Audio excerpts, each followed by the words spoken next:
이 자리에 나와 예배하는 우리 모든 성도님 한 분 한 분이 아브라함의 믿음이 여러분의 믿음이 되시길 주님의 이름으로 축원합니다. 우리 성도들이 흔히 가지는 착각이 있는데 저도 해당되는 내용입니다. 저는 제가 믿음이 굉장히 좋은 줄 알았어요. 흔히 성도들 가운데 나는 믿음이 좋다라는 그런 착각을 할 때가 있지 않습니까? 여러분 어떠세요? 여러분은 믿음이 좋다고 여기십니까? 아니면 여러분의 믿음은 연약하다고 여기십니까? 물론 나는 믿음이 없어, 나는 믿음이 약해 라고 단정 지을 것도 없지만 나는 믿음이 강해 라고 착각하며 교만할 필요도 없다는 거죠. 근데 제가 제 자신을 볼 때도 그랬고, 나는 믿음이 좋다라는 걸 어떤 근거를 통해서 내가 믿음이 좋은가라고 생각해 보니까 흔히들 다 율법적인 행위, 어떤 겉으로 보여지는 표현과 방식, 내 삶의 모습들, 이런 걸 가지고 단정 지어서 생각할 때가 많이 있다는 거죠.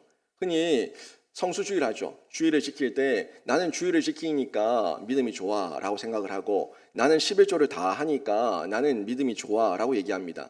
거기다가 나는 교회에서 이 모양 저 모양으로 헌신도 하고 수고도 하고 봉사도 하고 이렇게 저렇게 하니까 나는 믿음이 좋아 라고 얘기합니다. 나는 새벽 기도도 나오고 금요 기도도 나오고 기도회 시간마다 기도를 열심히 하니까 나는 믿음이 좋아 라고 생각하죠.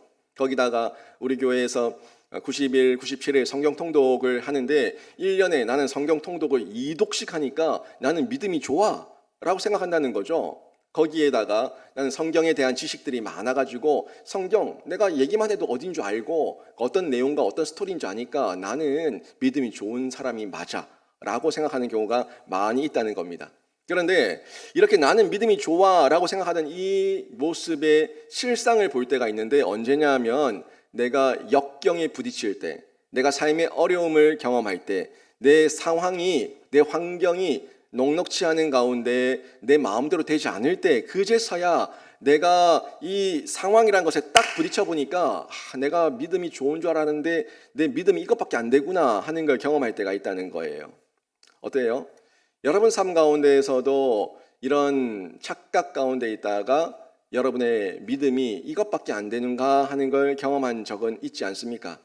흔히 예수를 믿는 중에 부흥회도 오고 기도회도 오고 집회를 참석해서 하나님 말씀을 듣고 은혜를 많이 받고 집으로 돌아갔는데, 집에 가보니까 예수 믿지 않는 배우자, 예수 믿지 않는 남편, 예수 믿지 않는 자녀들이 집을 해놓은 걸 보면은 그냥 그동안 받았던 은혜가 확 쏟아질 때가 있죠. 설거지통에 설거지가 이만큼 쌓여있고, 빨래통에 빨래가 이만큼 쌓여있고, 집은 너저분하게 어지럽혀져 있고, 술병이 막 굴러다니고 있고, 들어 누워가지고 과자를 먹고 있고, 막 엉망진창이 해놓은 이런 모습을 볼 때에 받은 은혜는 온데간데 없어지고 소리를 지르고 또 화를 내는 자신의 모습을 볼 때가 있지 않습니까? 분명히 나는 은혜를 받았다고 생각하고 나는 예수를 믿는데, 이 사람들은 예수를 믿지 않고 은혜가 없어서 이러고 있는데도 불구하고 이 사람들은 원래 그런데 나는 은혜를 받았다, 예수를 믿는다고 하는데 역시 그 모습을 볼 때 여전히 변하지 않은 내 모습, 똑같은 내 모습을 발견할 때가 있지 않습니까? 그때 내가 내 믿음이, 내 신앙이 이것밖에 안 됐는가 하는 마음으로 마음이 무너질 때가 있다는 거예요. 여러분도 일상에 돌아가 보면 또다시 옛 모습, 여전히 바뀌지 않은 습관과 변하지 않는 내 모습 가운데 무너질 때가 여러 번 있을 건데, 그럴 때 어떤 감정과 생각을 가지십니까? 믿음을 가져도 믿음 생활이 체질화되지 않으면 진짜 내게 아니에요. 순간적으로 흉내는 낼 수 있지만 이 믿음이라는 건 진짜 내 믿음이라는 걸 확인하기 위해서는 내 믿음 생활의 체질화가 일어나야 되거든요. 아직까지는 체질화가 일어나지 않았어요. 옛 모습의 체질화, 옛 모습의 습관은 많이 남아있는데 믿음 따라 행동하고 말씀 따라 행동하는 그 삶은 아직까지 어색한 거예요. 그래서 순간순간 옛 모습의 옛 행동이 너무 편하니까 그렇게 소리 지르고 화를 내고 내 입에 담지 말아야 될 말을 쏟아낼 때가 많이 있죠. 이런 모습을 진짜 끊어내는 거예요. 옛 모습. 옛 모습을 끊어내고 하나님 말씀대로 믿음대로 살아내는 것이 훨씬 더 나에게 익숙하고 내가 이게 더 마음이 편하고 그렇게 사는 것이 내 삶의 실제가 되는 이런 믿음 생활의 체질화가 우리 삶 가운데 일어나는 이런 변화가 있어야 된다는 거죠. 그러기 위해서는 우리 안에 예수의 심장이 우리 안에 생명으로 약동하며 펌프질을 하고 있어야 된다는 거예요. 사람이 형체만 있다고 사람이라고 얘기하지 않아요. 사람이 죽으면 송장이에요. 생명이 없어요. 생기가 없어요. 그런데 사람이에요. 하지만 산 사람이 아니라 죽은 사람이에요. 마네킹이나 어떤 형체를 보고 사람의 형체를 가지고 있다고 그걸 다 사람이라고 얘기하지 않죠. 왜? 그들에게는 뭐가 없어요? 심장이 없어요. 생기가 없어요. 그 생기는 내 안에 심장이 펌프질하고 박동하는 가운데 온몸에 피가 쫙쫙 퍼져나가서 내 안에 혈기가 돌 때에 그때 생기가 도는 거예요. 사람이 살아있다라고 얘기를 하는 겁니다. 우리가 영적으로 사람이 살아있기 위해서도 마찬가지입니다. 신자가 믿음으로 말씀대로 살아있기 위해서는 내 안에 예수의 심장이 이식돼야 되고 예수의 심장을 가지고 펌프질하는 그런 실제적인 생명력이 있을 때 그때 사람의 생활의 체질화, 행동, 습관, 태도가 만들어진다는 겁니다. 여러분 어떻습니까? 여러분 이 가슴에 지금 육체의 심장이 뛰고 있는 것처럼 여러분의 영혼에, 여러분 심령에 예수의 심장이 박동하고 있습니까? 예수의 심장을 가지고 예수의 피가 내 온몸 구석구석, 심령 구석구석을 피가 휘 감아야지, 그 피가 돌아야지만 우리 안에 생기가 돈다는 건데 이게 기본이에요. 이게 기본 중에 기본이에요. 사람에게 가장 기본, 심장이 뛰어야 돼요. 아이가 태아로 있을 때 산부인과에서 제일 먼저 확인해 주는 게 뭐예요? 심장이에요. 박동소리. 심장의 박동소리. 그 박동소리 들으면 여러분 운 적 있지 않습니까? 내 아이가 살아있어. 내 아이가 지금 살아있고 지금 자라고 있어. 성숙하고 있어. 크고 있어. 그 아이의 심장 소리를 산부인과에서 들려주듯이 내 안에 예수의 심장이 이식되는 게 그게 기본이에요. 신자의 기본, 신자의 중생, 거듭남, 새로남의 시작입니다. 그렇게 심장이 계속 박동하는 가운데 우리가 자라가고 커 나간다는 거죠. 이게 영적 기본인데 이 영적 기본기를 강화시켜 나가면서 여러분이 성숙하고 또 그 가운데 열매 맺는 삶을 살게 되는 겁니다. 여러분 운동 좋아하십니까? 운동을 하는 분들도 있겠지만 숨쉬기 운동 말고요. 운동을 할 때 운동도 기본기가 있어야 돼. 기본기. 그 기본기가 계속해서 강화되어 가고 습관과 체질화가 되어가며 계속해서 지속적으로 해나갈 때에 그 운동에 있어서 잘한다, 운동이 재밌다 라는 그런 말을 할 수가 있죠. 한 번에 열정만 가지고 운동을 막 할 수 있는 게 아니에요. 테니스 치시는 분들 보면은 이 손에 굳은 살이 꽉 배겨 있어요. 기타를 치는 분들 보면은 이 손가락에 굳은 살이 꽉 배겨 있죠. 이게 다 기본이에요, 기본. 이 기본기가 갖춰지고 굳은 살이 박히고 그것이 내 삶의 체질화가 돼야지 그 다음에 점점 성장하는 성숙도 있지. 굳은 살도 안 박히고 내 삶의 어떤 능력과 전문성이 나타나길 원한다? 그거는 착각이에요. 제가 어릴 때 아주 잠깐 배웠던 운동 중에 하나가 검도였어요. 검도 배우러 갔더니 처음에 가니까 너무 재미없는 거예요. 뭐만 시켜요? 이것만 시켜. 이것만 계속 시키는 거예요. 근데 검도는 그게 기본이에요. 스텝, 그 다음에 스냅. 이걸 계속 시키는데 이게 기본인 거라. 기본이 있어야지 그 다음에 기술도 있고 실력도 되는 거지. 기본을 안 갖추고 여러분이 어떤 엄청난 기적과 역사와 이적을 체험하기를 원한다? 이게 허황된 생각이고 망상이라는 겁니다.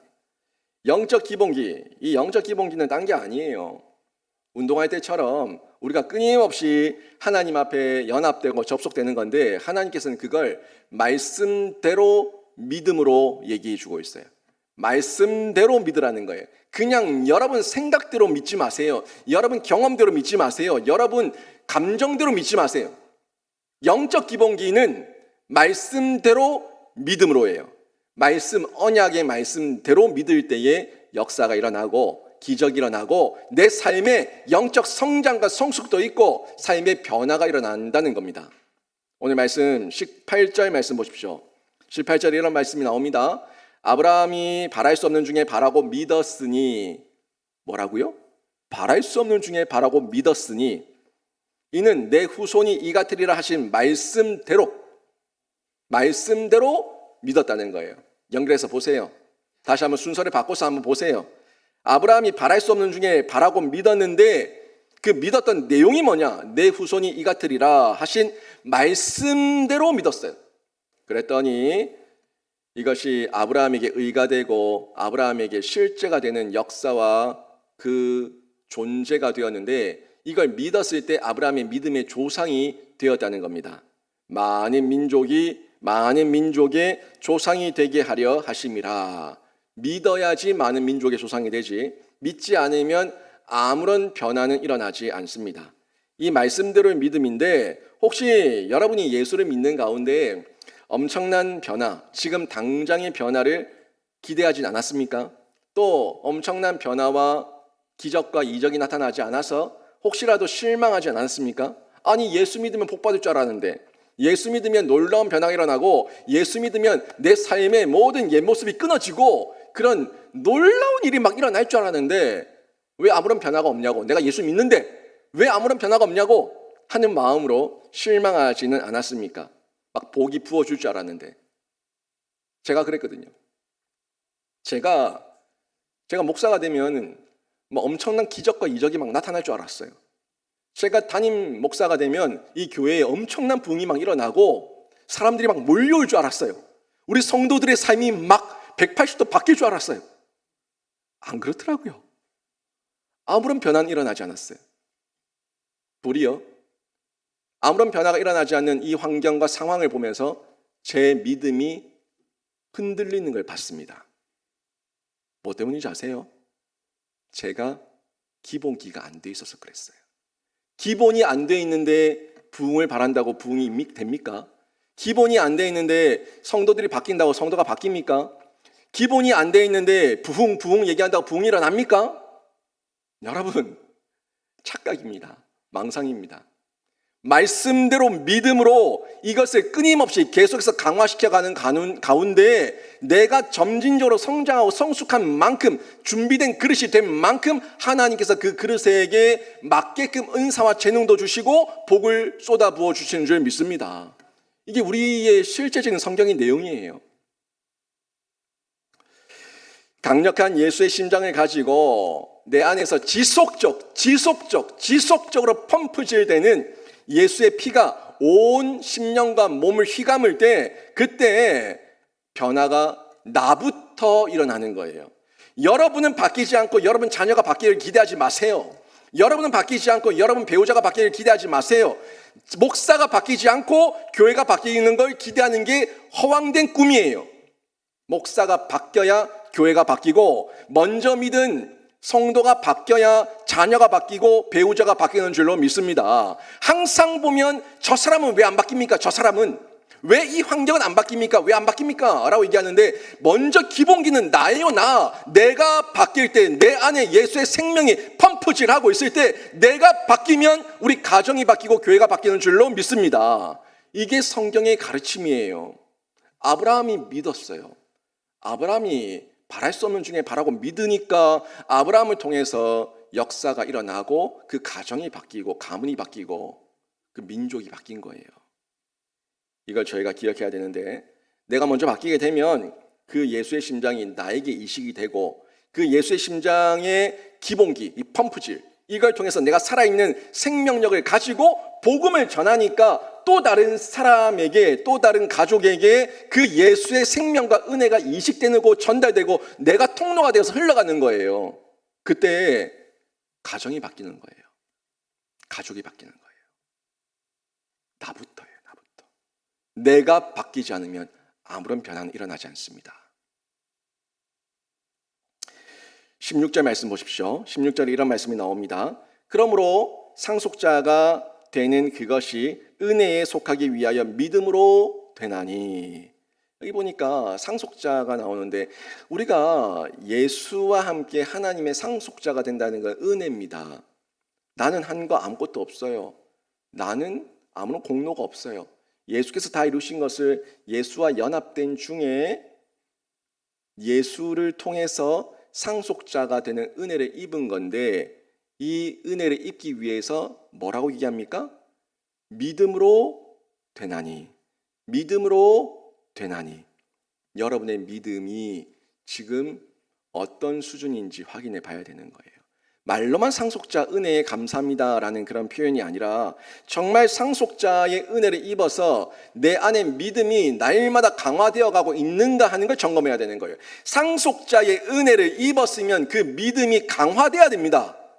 상속자의 은혜를 입어서 교만하고 자만하고 허랑방탕하게 하나님 아버지를 떠나는 자는 믿음으로 상속받는 게 아니라 혼자 상속받았다고 착각하는 거예요. 믿음으로 상속을 받아서 그 기업을 받은 자라면 진짜 믿음이 날마다 강화되어가는 그 기쁨과 감격을 누려야 된다는 겁니다. 이게 아브라함을 통해서 저에게 전달해주고 있는 메시지인데 내가 수고해서 받은 거 아무것도 없습니다. 전적인 하나님의 선물로 은혜로 받은 건데 이것을 우리가 기억하면서 내가 은혜로 받았으니까 내가 그 은혜로 받은 그 믿음이 진짜 믿음이 맞는지는 점진적으로 성장해 나가는 이 과정을 통해서 여러분이 확인하셔야 된다는 거예요. 첫 술에 배부를 수 없습니다. 첫 술에 모든 것이 되지 않습니다. 첫 술에 내가 다 이룬 것이 없어요. 하지만 시작은 중요해요. 출생은 중요해요. 믿음으로 내가 거듭나고 중생하고 새로 난 이후에 그 과정을 통해서 성장하고 성숙하는 기쁨을 얻을 수가 있는 거예요. 제가 여러 번 여러분에게 말씀드렸지만 애를 낳았다고 부모가 되는 게 아니에요. 물리적인 부모죠. 부모 구실 못하는 사람이 얼마나 많은데요. 애를 낳았다고 부모가 되는 것이 아니라 애를 키우는 가운데 부모가 되는 거예요. 부모다운 부모가 되는 거예요. 부모가 돼 가는 거예요. 목사가 안수받았다고 목사가 되는 것이 아니라 담임치에 부임했다고 목사가 되는 것이 아니라 목사가 목사다운 목사로 돼 가는 거예요. 저도 성장 중에 있습니다. 저도 자라감 중에 있습니다. 여러분 모두가 그 과정 중에 있습니다. 그런데 여러분이 인생을 살아봤지만 목회를 하는 것도 쉽지가 않고요. 여러분이 일터에서 돈을 버는 것도 쉽지가 않고요. 부모로서 부모 역할하는 것도 쉽지가 않아요. 그 속에 뭐가 있어요? 늘 끊임없는 갈등이 있어요. 끊임없는 갈등, 그 갈등의 연속선상에 있는데 그 갈등이 여러분을 성숙하게 합니다. 갈등이 성숙하게 하는 거예요. 갈등 속에 여러분이 자라가고 점진적으로 커나가고 내가 무르익어가고 있다는 걸 보게 되는데 여러분 이 갈등을 이길 수 있는 그 요소가 말씀대로 믿음이에요. 말씀대로 믿음이 없으면 갈등이 올 때에 다 무너집니다. 포기합니다. 좌절합니다. 절망합니다. 내려놓습니다. 그런데 이 갈등을 이길 수 있는 힘이 말씀대로 믿으면 이기고 성숙하게 되는 거예요. 19절 말씀 볼까요? 19절에 이런 말씀이 나옵니다. 그가 100세나 되어 자기 몸이 죽은 것 같고 살아있다가 죽은 것 같음을 알고도 아멘. 그가 100세나 되어 자기 몸이 죽은 것 같고 지금 죽은 것 같고라고 얘기하죠. 살아있다가 죽은 것 같음을 알고도 같고 같음 이렇게 표현하고 있는데 한국 번역이 이런 거지 원어를 보면은 이건 완료형이에요. 이미 자기 몸이 죽었어요. 이미 자녀를 낳을 수 있는 생산 능력, 생식 기능의 능력이 없어요. 이미 내 태의 문이 닫혔어요. 이미 죽은 완료형이었습니다. 그런데 이렇게 상황 환경은 닫혔고 죽었고 끝났는데 믿음으로 하나님의 언약을 보니까 하나님 뭐라고 말씀하셨어요? 하늘의 별과 같고 바닷가의 모래알 같고 땅의 티끌같이 너의 후손을 그렇게 하겠다라고 말씀하신 거는 하나님의 언약이고 약속이에요. 근데 상황 땅을 보니까 태가 죽었어요. 내 몸이 죽었어요. 모든 것이 닫혔어요. 그 상황이에요. 여기서 뭐가 생깁니까? 갈등이 생겨요. 내 상황을 보면은 안 되는데, 일어날 수가 없는 일인데 하나님은 된다는 거야. 나는 내가 보기엔 안 되는데 하나님은 된다고 하니까 하나님 어느 게 맞습니까? 상황은 안 되는 하나님 된다고 하고 제가 뭘 해야 됩니까? 제가 어떻게 해야 됩니까? 라는 갈등이 생긴다는 거예요. 갈등. 여러분이 갈등을 참 많이 겪을 겁니다. 하루에도 수십 번씩 수백 번씩 선택의 갈등, 해야 되는가 말아야 되는가. 그 갈등을 경험할 때에 그 갈등 모든 것을 죄라고 얘기할 수 있습니까? 여러분, 갈등은 죄가 아니에요. 여러분이 갈등과 유혹을, 갈등과 불신앙을 잘 구분하셔야 되는데, 흔히들 보면 갈등과 이 불신앙을 구분하지 못하고 혼동하는 경우가 상당히 많이 있어요. 한번 예를 들어 볼게요. 죄를 짓도록 유혹하는 갈등이 있습니다. 죄를 지어라, 죄를 지어라 유혹하는 갈등이 있는데, 이 유혹과 갈등 자체가 잘못된 게 아니에요. 예수님이 유혹을 받으셨어요? 안 받으셨어요? 예수님? 유혹을 받으셨어요. 사단 마귀가 육체를 입고 있는 예수님의 그 배고픔과 그 연약함을 알고 와서 예수님에게 이 돌덩이들로 떡덩이가 되게 하라라고 유혹했어요. 네가 나한테 절하라. 내가 천하만국의 모든 영광을 주겠다. 라고 유혹했어요. 인간이 가지고 있는 유혹, 육신의 정욕, 안목의 정욕, 이생의 자랑을 있는 그대로 예수님에게 투영하면서 예수님을 유혹했습니다. 이 유혹 가운데 인간은 갈등이 될 수 있습니다. 하지만 예수님은 그 유혹을 받았지만 죄를 지었어요? 안 지었어요? 짓지 않으셨습니다. 결국 다시 얘기하면 유혹 이길 수 있다는 거예요. 갈등 이길 수 있다는 거예요. 이길 수 있는데 이기면은 승리자지만 지면은 그 유혹과 갈등이 나의 불신앙으로 확정되어 버리는 거예요. 이걸 저희가 잘 기억해야 되는데 예수님은 죄를 짓지 않았습니다. 그랬던 것처럼 우리도 얼마든지 갈등을 불신앙의 유혹 가운데서 이겨낼 수가 있다는 거죠. 갈등은 목적이 하나예요. 우리의 불신앙입니다. 우리의 믿음 없음을 드러내는 거예요. 그래서 우리를 넘어뜨리는 거예요. 우리를 넘어뜨려서 죽이기 위해서 우리를 유혹하고 갈등을 일으키는 거예요. 근데 이길 수 있다는 거예요. 누가 이겼습니까? 예수님께서 이기셨습니다. 근데 누가 졌어요? 아담과 하와에게 뱀이 찾아와서 선악과를 따먹어라 라고 유혹을 했습니다. 그 유혹 가운데 먹을까 말까라는 순간적인 갈등을 할 수 있지만 아담과 하와는 이길 수도 있었습니다. 그런데 아담과 하와는 그 갈등에서 결국 이기지 않았습니다. 졌습니다. 그래서 그들의 죄가 확정되어 버렸습니다. 불신앙으로 확정되어 버린 거예요. 이걸 저희가 기억해야 되는데 지면 죄가 되고 지면 불신앙으로 확정되지만 얼마든지 이길 수 있다는 겁니다. 이길 때에 그 갈등을 순간순간 이기며 살아갈 때에 믿음의 사람으로 성숙하고 성장해서 하나님께 쓰임받을 수가 있는 거예요. 많은 성도들 가운데 자신의 어떤 환경, 어려운 처지를 두고 원망하고 후회하는 사람들이 많은데 정말 냉정하게 그 상황을 놓고 얘기했을 때 누가 선택한 겁니까? 하나님께서 그렇게 몰아넣은 겁니까? 아니면 그 갈등과 유혹 가운데서 내가 선택한 결과입니까? 내가 선택한 거예요. 내가 선택한 결과 가운데 우리가 아픔을 당하고 있는데 하지만 그 아픔의 반복을 그만하자는 거죠. 이제 그만하고 지금부터라도 갈등의 유혹이 있을 때에 그 순간순간에 불신앙으로 가지 말고 믿음으로, 말씀대로 믿음으로 이겨내라는 겁니다. 이겨내면은 성장하고 성숙하니까 하나님 앞에 얼마든지 쓰임받을 수가 있으니까 저희가 그 길을 걸어가자는 거예요. 많은 목회자와 선교사들과 성도들이 이와 같은 과정을 겪으며 성숙하고 있습니다. 여러분, 제가 지난 3년이라는 시간 동안에 여러분이 겉으로 보면서 저한테서 보여졌던 제 갈등이 보이죠? 그건 외면적 갈등이에요.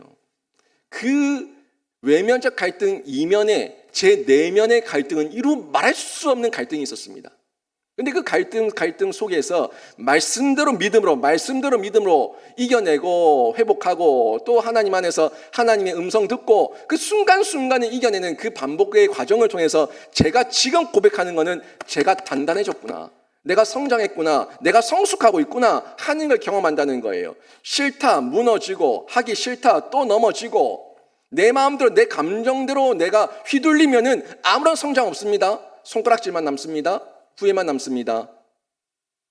상처만 남습니다. 아무것도 남는 게 없습니다.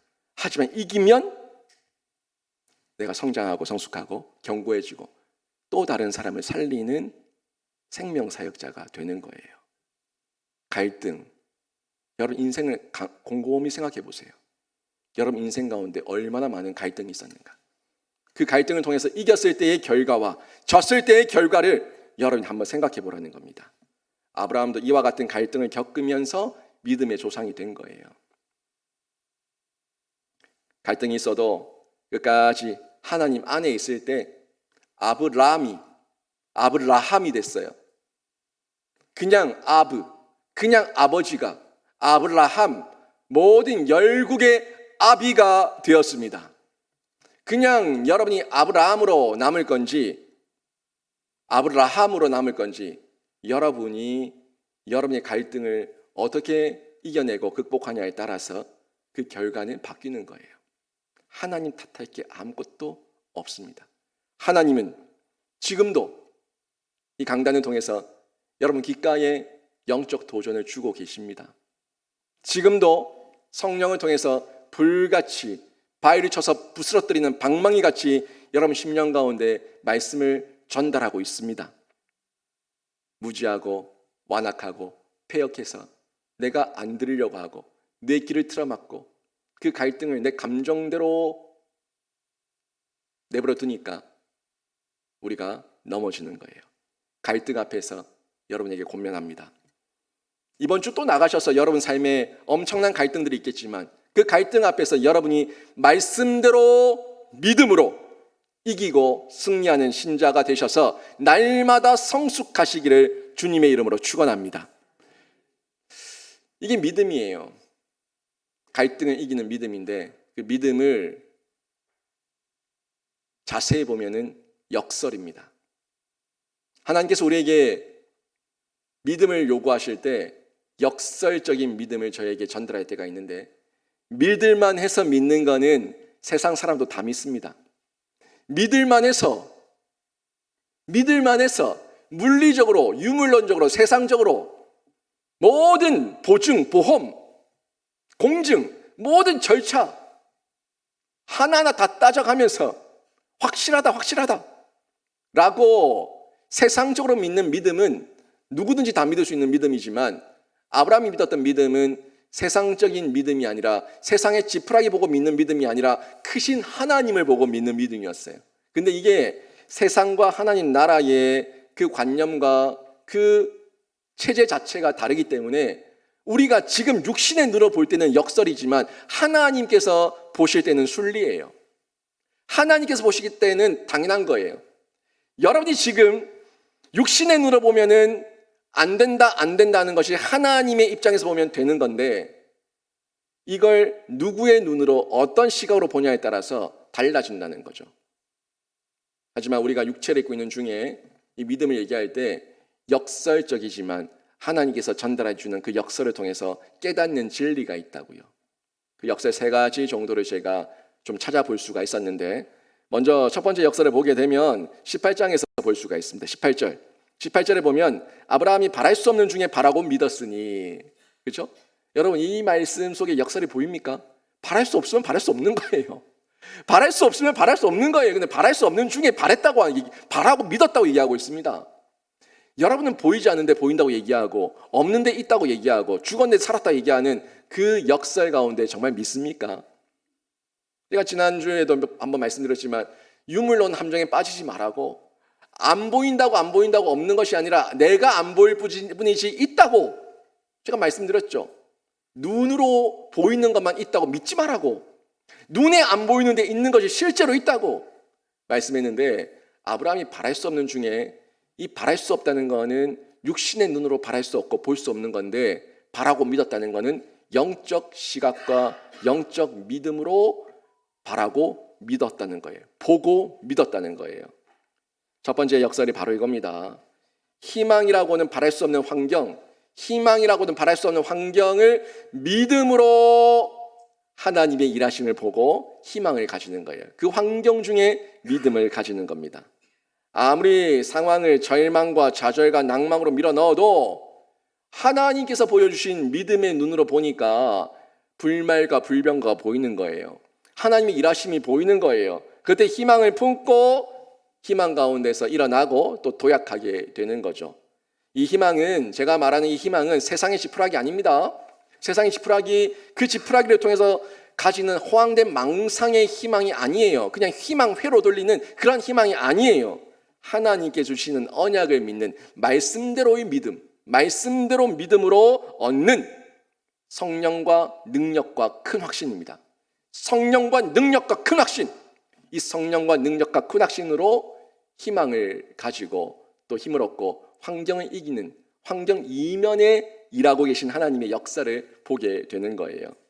그래서 이 믿음을 가지고 있을 때에 육체의 죽음을 앞둔 그 순간에도 하늘의 위로를 받게 되고 부활 소망, 천국 소망을 품게 되는 겁니다. 이 굉장한 역설입니다. 엄청난 역설이에요. 그렇지만 이 역설이 믿음의 눈을 가진 신자에게는 일상의 삶이 되는 체질화가, 생활화가 되는 거죠. 두 번째 역설이 19절에서 20절의 말씀에 나오는데 19절부터 20절까지 말씀을 한번 보시죠. 그가 100세나 되어 자기 몸이 죽은 것 같고 살아의 태가 죽은 것 같음을 알고도 믿음이 약하여지지 아니하고 믿음이 없어 하나님의 약속을 의심하지 않고 믿음으로 견고하여져서. 아멘. 여기 보니까 100세라고 얘기합니까? 100세라고 얘기합니다. 환경이죠. 자기 몸이 죽은 것 같다. 이미 생산 능력, 아이를 가질 수 있는 능력과 몸이 안 된다. 살아의 태가 닫혔다. 그런데 이 환경이, 그런데 믿음이 약하여지지 아니하고 육신으로 할 수 없는 것을 하나님은 하시나니 믿음이 약하여지지 아니하고 믿음이 없어 하나님의 약속을 의심하지 아니하고. 계속 얘기하는 게 뭐예요? 믿음이 약하여지지 않는다. 믿음이 없이 의심하지 않는다. 더욱더 믿음을 견고하게 한다 라고 얘기하는 거예요. 여러분, 이게 망상이면 정말 허황된 거예요. 근데 제가 뭐라고 계속 얘기합니까? 말씀대로 믿음으로. 말씀이 있다면, 하나님의 언약과 약속이 있다면 그 가운데서 내 상황을 넘어서서 이면 가운데 그 전에 하나님께서 역사하시는 그 말씀을 보고 믿음을 가지고 견고하게 할 수 있다는 그 역설을 전해주고 있다는 겁니다. 약해질 환경에 더 강해집니다. 약해질 수밖에 없다. 끝났다. 세상은 끝났다. 이제 끝났다라고 얘기하는 그 약해질 수밖에 없는 그 상황 가운데, 그 환경 중에 하나님을 바라보고 하나님 의지하니까 더욱더 강해지고 더욱더 큰 힘을 얻게 되는 거예요. 그 갈등을 겪는 가운데도 우리가 환경이라고 하는 갈등이 계속 밀려오지만 다시 하나님의 강력으로, 하나님의 능력으로 또 일어나게 되는 거죠. 이게 진짜 놀라운 역사거든요. 여러분,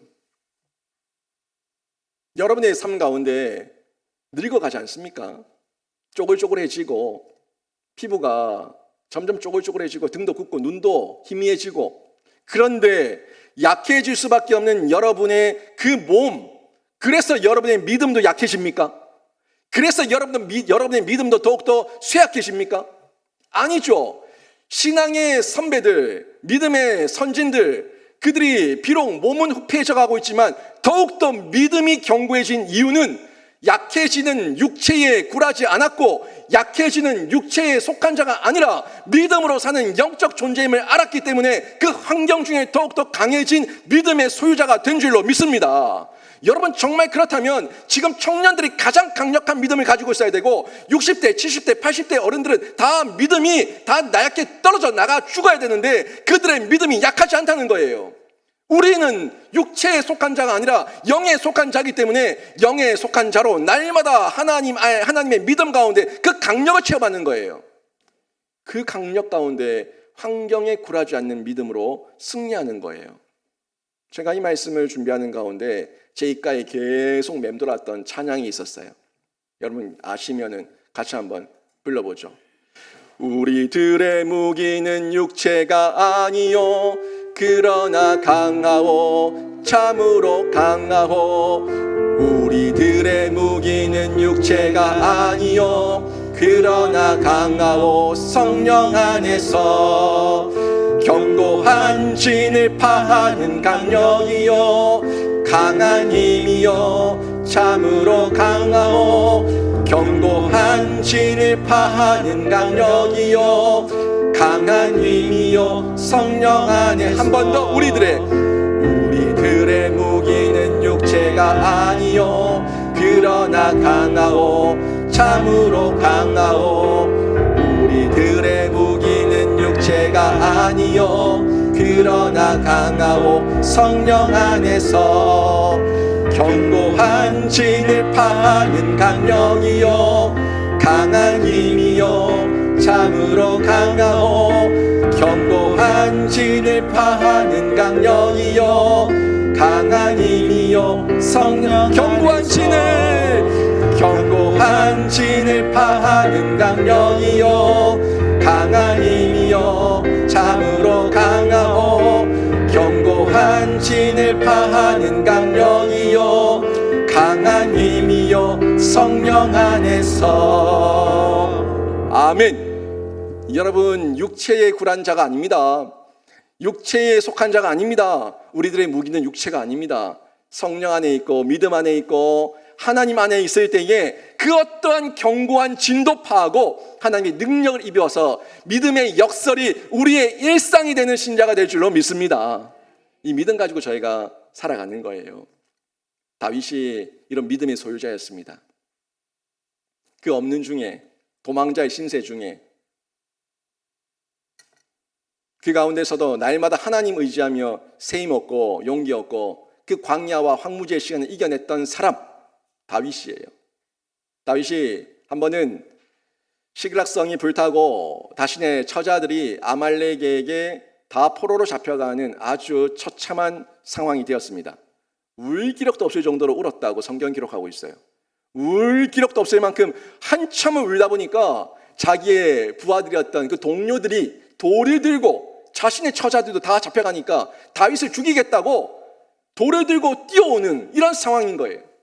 이때에 얼마나 마음이 무너집니까? 상황 처참하지 않습니까? 내 처자가 포로로 끌려가고 내 부하들마저도 나를 죽이겠다고 배신하는 이런 상황 가운데 다 끝났다 나는 끝났다 라고 말할만 하지 않습니까?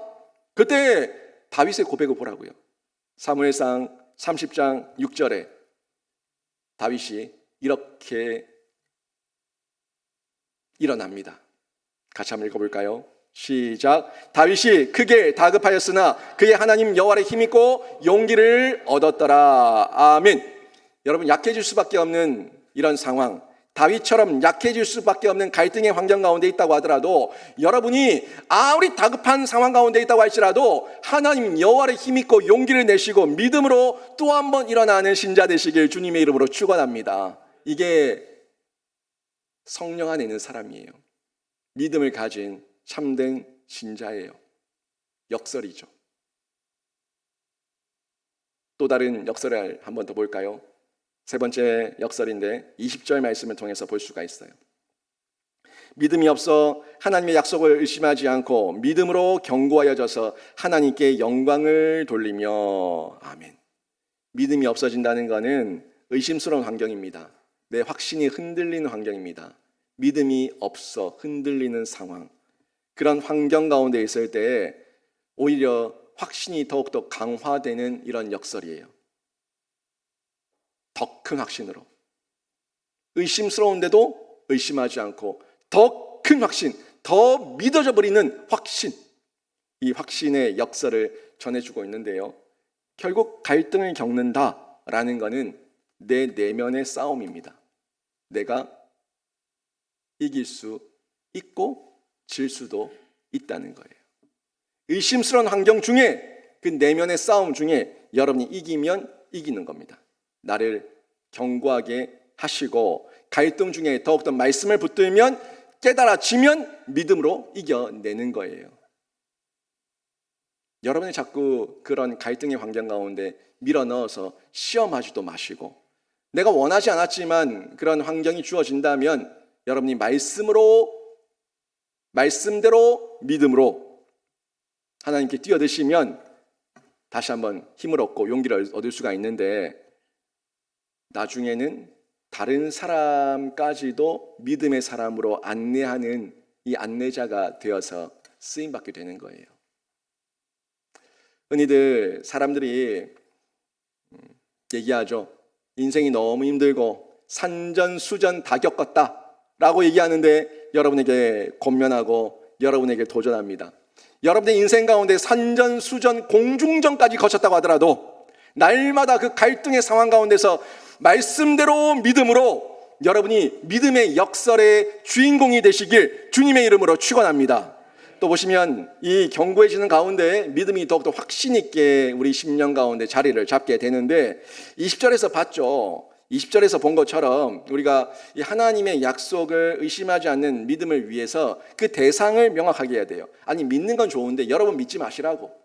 여러분 믿지 마시고 여러분의 그 믿음의 대상, 그 믿음의 대상을 확실하게 전해서 확신 있게 믿으시라고요. 20절에 보면 어떤 말씀이 나왔어요? 하나님께 영광을 돌리며 라고 나와 있는데, 우리가 흔히 영광 돌림 얘기할 때 이 영광 돌림이 대상이 있어야죠. 나에게 영광을 돌리면 안 되고 하나님께 영광을 돌려야 되는 거예요. 이 하나님께 대한 영광 돌림의 영광의 대상이 흐트러지면은 종교가 됩니다. 허황된 망상이 되는 거예요. 성경의 진리를 통해서 예수 그리스도를 발견한 사람은요, 하나님 예수 그리스도 그 믿는 믿음으로 그 언약을 더욱더 분명하게 붙드니까 확신 있는 믿음의 사람이 됩니다. 그리고 하나님께 영광을 돌리고 그 영광을 도둑질하지 않습니다. 21절 보니까 이렇게 말씀 나오죠. 약속하신 그것을 또한 능히 이루실 줄을 확신하였으니. 약속하신 그것, 누가 약속하셨어요? 하나님이 약속하셨어요. 능히 이루시는 분 또 누가 이루십니까? 하나님이 이루시는 거예요. 하나님이 약속하시고 하나님이 이루실 것을 내가 확실하게 믿습니다 라는 그 확신, 하나님에 대한 존재에 대한 대상을 명확하게 할 때에 우리가 가질 수 있는 확신인데, 이제는 우리가 예수 그리스도를 통해서 또 예수께서 보내신 보혜사 성령을 통해서 우리 안에 약속하신 그것을 또한 능히 이루실 줄 믿습니다 하는 그 믿음이 점점 강화되어 갈 때에 그 확신은 더욱더 견고해지는 거예요. 믿음의 확신이에요. 압니다. 여러분 삶 가운데 그 믿음이 많이 흔들리는 거. 흔들릴 때마다 약해지지 마시고 무너지지 마시고 약속하신 그것을 또한 능히 이루실 하나님께, 예수 그리스도께 또 한 번 뛰어드시길 바랍니다. 그때 강한 확신으로 여러분 심령을 더욱더 견고하게 하는 은혜를 입을 수가 있는 거예요. 믿음은 확신 있게 믿어야 믿음이에요. 될라나 되겠나 그렇게 믿는 건 믿음이 아닙니다. 의심이에요. 갈등이에요. 이왕 믿는 믿음 확신 있게 믿으시고 하나님께서 능히 이루실 줄 믿는 믿음으로, 하나님을 향한 믿음으로 여러분이 뛰어드시기를 바랍니다. 17절 보니까 그 능히 이루실 그 이루심의 정도가 어느 정도인지 얘기하고 있어요. 17절에 그 능히 이루시는 이루심의 정도 어떻게 얘기하고 있어요? 죽은 자를 살리고 또 없는 것을 있는 것으로 바꾸시고, 세상은 죽었으면 죽었다 얘기하는데 죽은 자를 살리고, 세상은 없으면 없다고 얘기하는데 우리는 없는 것을 있는 것으로 바꾸시는 그 하나님을 믿는 확신 있는 믿음이에요. 이 믿음으로 저희가 살아내는 거예요. 왜? 눈에 보이는 것만 있는 게 아니니까. 눈에 보이지 않지만 내가 못 보지만 분명히 있으니까, 있는 걸 내가 아니까. 성경 말씀이 또 그렇게 언약하고 있고 약속하고 있으니까 그 약속대로 말씀대로 믿음으로 우리가 반응하는 거예요. 이게 진짜 믿음인데요, 역전의 하나님께서 능히 이루실 것을 정말 믿으세요. 여러분의 인생이 재미없고 나는 끝났다, 참 세상 재미없다, 인생 재미없다 라고 얘기할 때에 그때가 시작이에요. 여러분이 인생 재미없다고 얘기할 때에 여러분 삶 가운데 참된 기쁨과 환희와 평강과 은혜를 주실 분이 우리 하나님이시고, 여러분이 끝났다고 얘기할 때에 여러분 속에서 이제 시작한 일을 시작하시는 분이 우리 하나님이신 줄을 믿습니다. 내가 해보겠다고 막 발버둥 치는데 뭘 합니까? 하나님이 개입하지 않습니다. 우리 아이가 요즘 요리를 하겠다고, 지가 요리를 하겠다고 밀가루 반죽을 꺼내고 튀김가루를 꺼내고 부침가루를 꺼내고 지가 뭘 하겠다고 막 하는데, 엄마가 해줄게, 엄마가 해줄게 해도 지가 하겠다고 막 끄집내서 흐트러뜨려 놓습니다. 아무것도 이룬 게 없습니다. 아무것도 한 게 없습니다. 흐트러 놓고 엉망진창이 되고 아무것도 없는 그 상황 가운데 울음을 터뜨립니다. 짜증을 부립니다. 화를 냅니다. 그때 나는 못한다는 걸 깨달았을 때, 내가 할 수 없다는 걸 깨달았을 때, 나는 아무것도 아니라는 걸 깨달았을 때, 두 손 놨을 때, 그때 엄마가 개입해서 엄마가 해주듯이 하나님께서 여러분이 두 손 놨을 때, 내가 못하는 걸 깨달았을 때, 그제서야 우리 하나님의 역사는 시작되는 줄로 믿습니다.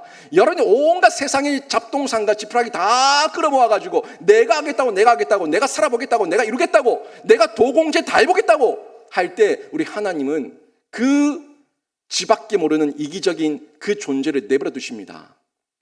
개입해 본들, 말해 본들 뗐으니까 내버려 두신다고요. 힘 빠지고 내가 못한다는 걸 깨달았을 때, 그제서야 하나님의 역사는 시작되는 겁니다. 이걸 신자가 속히 빨리 깨달아야 되는 거예요. 저는 여러분이 하나님께서 시작하는 그 하나님의 역사를 날마다 체험하고 순간순간 체험하는 신자가 되시길 주님의 이름으로 축원합니다. 오늘 본문 23절에서 25절은요, 그 적용이에요. 우리에게 하는 적용이에요. 이 메시지가 안드로메다 이야기가 아니라, 남나라 이야기가 아니라, 딴 나라 이야기가 아니라, 지금 나에게 말씀하시는 하나님의 언약이라는 것을 우리에게 적용해서 말씀해 주고 있어요. 보세요. 그에게 의로 여겨졌다 기록된 것은 누구에게? 아브라함에게 의로 여겨졌다 기록된 것은 아브라함만 위한 것이 아니요, 의로 여기심을 받을 우리도 위함이니, 곧 예수 우리 주를 죽은 자 가운데서 살리신 이를 믿는 자니라. 예수는 우리가 범죄한 것 때문에 내 주님이 되고 또한 우리를 의롭다 하시기 위하여 살아나셨느니라. 아멘. 우리예요. 우리. 여러분이 예수 그리스도의 죽으심과 예수 그리스도의 부활하심을 말씀대로 믿음으로 여러분이 칭의를 받았고, 그 칭의 받은 대로 여러분이 살아갈 때에 여러분의 믿음의 확신은 더욱더 강화되어 나갈 것이고, 그 강화를 통해서 여러분 안에서 지금도 일하시는 하나님의 역사, 하나님의 능력을 체험하게 될 줄로 믿습니다. 눈에 보이는 것만 보인다고, 있는 것만 있다고 말하지 마시고, 이 아브라함의 믿음이 여러분의 믿음이 되기를 바랍니다. 예수 그리스도께서 죽으심은 나의 죄 때문입니다. 예수 그리스도의 부활하심은 나의 칭의를 위해서입니다. 나와 구분해서 보지 마시고, 나와 상관없는 이야기로 보지 마시고, 아브라함이 그 믿음으로 칭의를 받고 의로 여김을 받아서 믿음의 조상이 되었던 것처럼, 여러분이 예수 그리스도를 믿음으로 여러분이 칭의를 받고 예수 그리스도 안에서 이제 여러분 가정에, 여러분 가문에, 우리 나라와 민족과 교회의 믿음의 조상이 되기를 주님의 이름으로 축원합니다. 이제 우리에게 필요한 건 아브라함의 믿음이죠. 아브라함의 믿음이 우리에게 필요합니다. 말로만 믿음, 말로만 믿음 하지 마시고, 영적 기본기를 정확하게 여러분이 회복하시고 점검하시고 강화시켜 나가시길 바랍니다. 말씀대로 믿음으로, 말씀대로 믿음으로 여러분이 기본기를 강화시켜 나가고, 여러분 안에 예수의 심장이 이식되고 소유되어서 여러분 안에서 그 예수의 심장이 약동하면 펌프질하게 될 때에 예수의 그 생명의 피가 여러분 온 심령을 두루 휘감을 겁니다. 그리고 살아나는 은혜를 체험하게 될 겁니다. 말로만 믿음 말하지 마시고 믿음의 사람들을 보세요. 믿음으로 살고 있는 사람들을 보시고 믿음의 자리에 나오세요. 그러면 거기서 사는 은혜가 일어납니다. 오늘 말씀 정리하면요, 갈등의 유혹 가운데 있을 때 여러분이 성숙의 기회로 삼으시길 바랍니다. 유혹 묵상하지 마시고 유혹 가운데 넘어지지 마시고 그 갈등의 유혹을 이겨서 예수님처럼 이겨서 성숙의 기회로 나가시고 환경의 갈등, 계속 보이는 환경, 상황 거기에 넘어져서 여러분이 세뇌당하고 무너지지 마시고 역설에 하나님의 언약이 있음을 믿으셔서 역설의 그 믿음대로 믿음의 역설이 체험되기를 바라고 그 체험된 믿음의 확신이 여러분의 인생 가운데 구체적으로 일하시는 하나님의 역전의 역사가 되어서 내가 하는 것이 아니라 하나님께서 다 하십니다. 우리 하나님 모든 영광 다 받아주시옵소서. 그렇게 반응하시며 말씀대로 믿음으로 예수의 심장을 소유한 신자가 되시기를 바랍니다. 여기서 멈추지 마시고 그 예수의 심장을 여러분이 또 다른 사람에게 전달하고 흘려보내고 이식시켜서 여러분을 통해서 여러분 자녀들이, 여러분을 통해서 여러분 친족들이, 가족들이, 일터의 동료들이 다 주께로 돌아오는 놀라운 생명의 역사가 일어나길 주님의 이름으로 축원합니다. 아멘.